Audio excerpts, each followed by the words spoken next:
Windshield wipers are essential in obtaining a clear view on rainy days. Let's see how we can replace them. First, turn off the engine and lift the wiper switch to mist, which is the uppermost position, for 2 seconds. This will raise the wiper arms to the highest so that replacing the wiper blades is possible. After raising the wiper arms, open the lock cover on each wiper blade.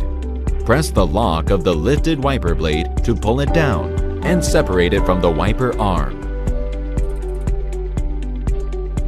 Install the new blade in reverse order of removal and carefully lower the wiper arm. If the wiper arm falls on the windshield, it may damage the glass. Start the car and operate the wiper switch so the new wipers return to their normal position, and the replacement is now complete.